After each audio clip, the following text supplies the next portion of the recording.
Jeremiah 51. Thus says the Lord, I am going to stir up a destructive wind against Babylon and against the inhabitants of Lechamai, and I will send winnowers to Babylon, and they shall winnow her. They shall empty her land when they come against her from every side on the day of trouble.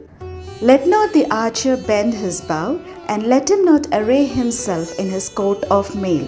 Do not spare her young men, utterly destroy her entire army. They shall fall down slain in the land of the Chaldeans and wounded in her streets. Israel and Judah have not been forsaken by their God, the Lord of hosts, though their land is full of guilt before the Holy One of Israel. Flee from the midst of Babylon, save your lives, each of you. Do not perish because of her guilt, for this is the time of the Lord's vengeance. He is repaying her what is due. Babylon was a golden cup in the Lord's hand, making all the earth drunken. The nations drank of her wine, and so the nations went mad. Suddenly Babylon has fallen and is shattered. Wail for her, bring balm for her wound. Perhaps she may be healed. We tried to heal Babylon, but she could not be healed. Forsake her, and let each of us go to our own country. For her judgment has reached up to heaven, and has been lifted up even to the skies. The Lord has brought forth our vindication. Come, let us declare in Zion the work of the Lord our God. Sharpen the arrows, fill the quivers. The Lord has stirred up the spirit of the kings of the Medes, because his purpose concerning Babylon is to destroy it. For that is the vengeance of the Lord, vengeance for his temple. Raise a standard against the walls of Babylon, make the watch strong, post sentinels, prepare the ambushes, for the Lord has both planned and done what he spoke concerning the inhabitants of Babylon. You who live by mighty waters, rich in treasures, your end has come, the thread of your life is cut. The Lord of hosts has sworn by himself, surely I will fill you with troops like a swarm of locusts, and they shall raise a shout of victory over you. It is he who made the earth by his power, who established the world by his wisdom, and by his understanding stretched out the heavens. When he utters his voice, there is a tumult of waters in the heavens, and he makes the mist rise from the ends of the earth. He makes lightnings for the rain, and he brings out the wind from his storehouses. Everyone is stupid and without knowledge. Goldsmiths are all put to shame by their idols, for their images are false, and there is no breath in them. They are worthless, a work of delusion. At the time of their punishment they shall perish. Not like these is the Lord, the portion of Jacob, for he is the one who formed all things, and Israel is the tribe of his inheritance. The Lord of hosts is his name.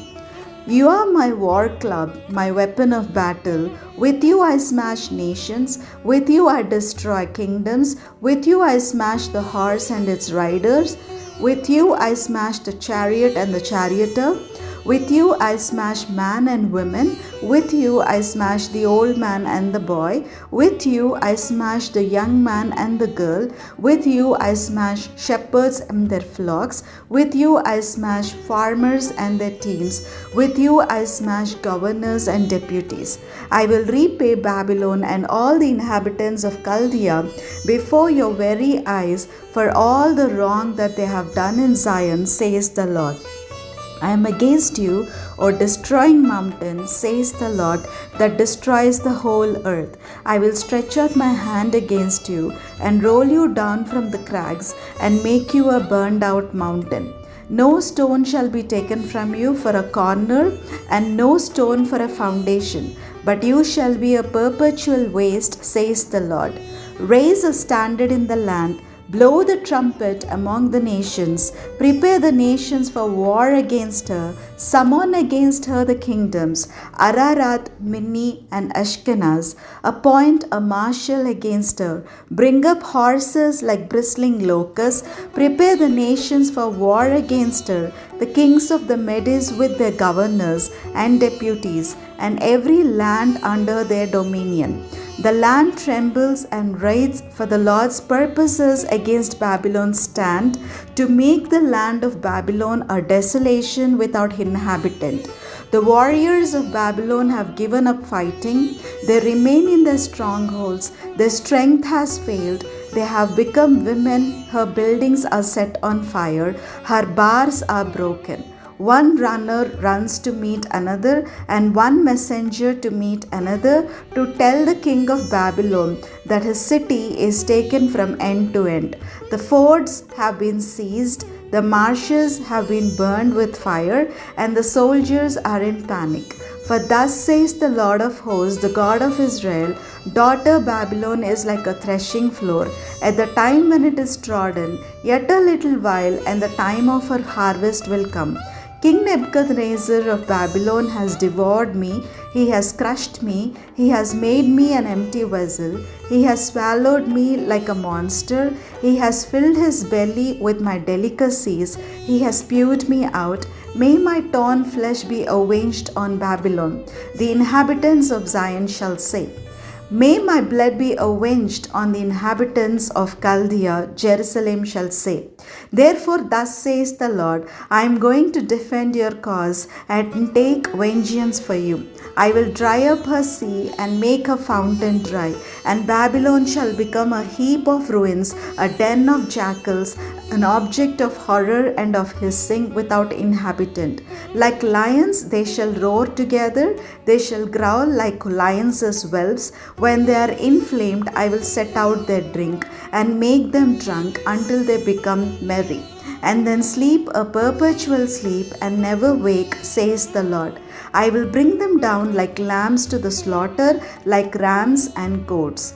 How Sheshach is taken, the pride of the whole earth seized. How Babylon has become an object of horror among the nations. The sea has risen over Babylon. She has been covered by its tumultuous waves. Her cities have become an object of horror, a land of drought and a desert, a land in which no one lives and through which no mortal passes. I will punish Bel in Babylon and make him disgorge what he has swallowed.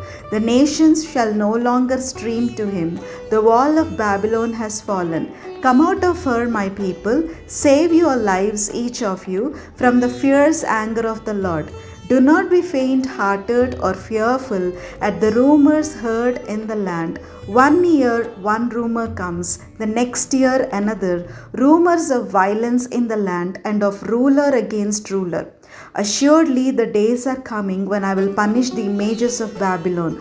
Her whole land shall be put to shame, and all her slain shall fall in her midst. Then the heavens and the earth and all that is in them shall shout for joy over Babylon, for the destroyers shall come against them out of the north, says the Lord.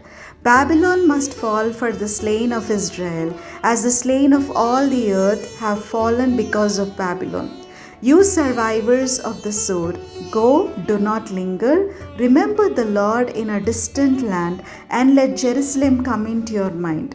We are put to shame, for we have heard insults. Dishonor has covered our face, for aliens have come into the holy places of the Lord's house.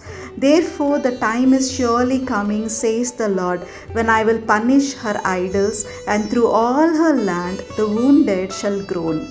Though Babylon should mount up to heaven, and though she should fortify her strong height, from me destroyers would come upon her, says the Lord. Listen, a cry from Babylon, a great crashing from the land of the Chaldeans. For the Lord is laying Babylon waste and stilling her loud clamor. Their waves roar like mighty waters, the sound of their clamor resounds, for a destroyer has come against her, against Babylon. Her warriors are taken, their bows are broken, for the Lord is a God of recompense. He will repay in full. I will make her officials and her sages drunk, also her governors, her deputies, and her warriors. They shall sleep a perpetual sleep and never wake. says the King whose name is the Lord of hosts.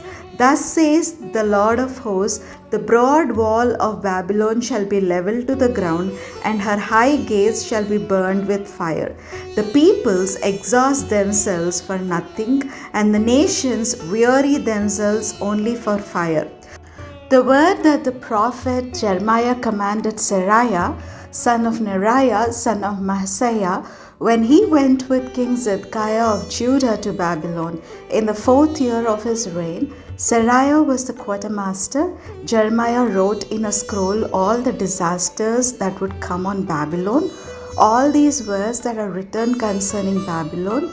And Jeremiah said to Seraiah, when you come to Babylon, see that you read all these words and say, O Lord, you yourself threaten to destroy this place, so that neither human beings nor animals shall live in it, and it shall be desolate forever. When you finish reading this scroll, tie a stone to it and throw it into the middle of the Euphrates, and say, thus shall Babylon sink to rise no more, because of the disasters that I am bringing on her. Jeremiah 52.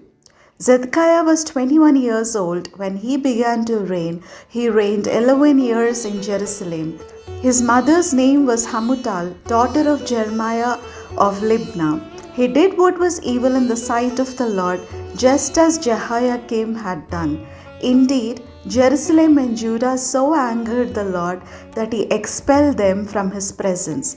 Zedekiah rebelled against the king of Babylon, and in the 9th year of his reign, in the 10th month, on the 10th day of the month, King Nebuchadnezzar of Babylon came with all his army against Jerusalem, and they laid siege to it. They built siege works against it all around. So the city was besieged until the 11th year of King Zedekiah. On the 9th day of the 4th month, the famine became so severe in the city that there was no food for the people of the land. Then a breach was made in the city wall, and all the soldiers fled and went out from the city by night, by the way of the gate between the two walls, by the king's garden, though the Chaldeans were all around the city. They went in the direction of the Arabah, but the army of the Chaldeans pursued the king and overtook Zedekiah in the plains of Jericho, and all his army was scattered, deserting him. Then they captured the king and brought him up to the king of Babylon at Riblah in the land of Hamath, and he passed sentence on him. The king of Babylon killed the sons of Zedekiah before his eyes, and also killed all the officers of Judah at Riblah. He put out the eyes of Zedekiah and bound him in fetters, and the king of Babylon took him to Babylon and put him in prison until the day of his death. In the 5th month, on the 10th day of the month, which was the 19th year of King Nebuchadnezzar, king of Babylon, Nebuzaradan, the captain of the bodyguard, who served the king of Babylon, entered Jerusalem. He burned the house of the Lord, the king's house, and all the houses of Jerusalem. Every great house he burned down. All the army of the Chaldeans, who were with the captain of the guard, broke down all the walls around Jerusalem. Nebuzaradan, the captain of the guard, carried into exile some of the poorest of the people, and the rest of the people who were left in the city, and the deserters who had defected to the king of Babylon, together with the rest of the artisans. But Nebuzaradan, the captain of the guard, left some of the poorest people of the land to be vine dressers and tillers of the soil. The pillars of bronze that were in the house of the Lord, and the stands and the bronze sea that were in the house of the Lord, the Chaldeans broke in pieces and carried all the bronze to Babylon. They took away the pots, the shovels, the snuffers, the basins, the ladles, and all the vessels of bronze used in the temple service. The captain of the guard took away the small bowls also, the fire pans, the basins, the pots, the lampstands, the ladles, and the bowls for libation, both those of gold and those of silver. As for the 2 pillars, the one sea, the 12 bronze bulls that were under the sea, and the stands which King Solomon had made for the house of the Lord, The bronze of all these vessels was beyond weighing. As for the pillars, the height of the one pillar was 18 cubits. Its circumference was 12 cubits, it was hollow, and its thickness was 4 fingers. Upon it was a capital of bronze. The height of the one capital was 5 cubits, lattice work and pomegranates, all of bronze, encircled the top of the capital, and the second pillar had the same with pomegranates. There were 96 pomegranates on the sides. All the pomegranates encircling the lattice work numbered 100.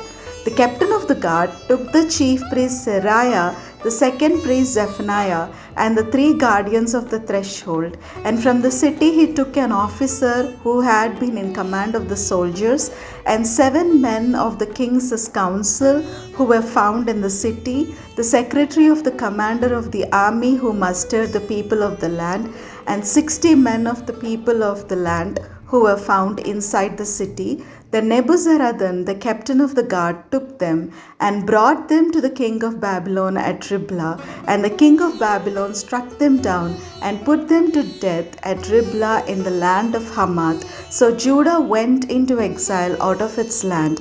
This is the number of the people whom Nebuchadnezzar took into exile in the 7th year, 3,023 Judeans. In the 18th year of Nebuchadnezzar, he took into exile from Jerusalem 832 persons. In the 23rd year of Nebuchadnezzar, Nebuzaradan, the captain of the guard, took into exile of the Judeans 745 persons. All the persons were 4,600. In the 37th year of the exile of King Jehoiachin of Judah, in the 12th month, on the 25th day of the month, King Evil-Merodach of Babylon, in the year he began to reign, showed favor to King Jehoiachin of Judah and brought him out of prison. He spoke kindly to him and gave him a seat above the seats of the other kings who were with him in Babylon. So Jehoiachin put aside his prison clothes, and every day of his life he dined regularly at the king's stable. For his allowance, a regular daily allowance was given him by the king of Babylon as long as he lived, up to the day of his death.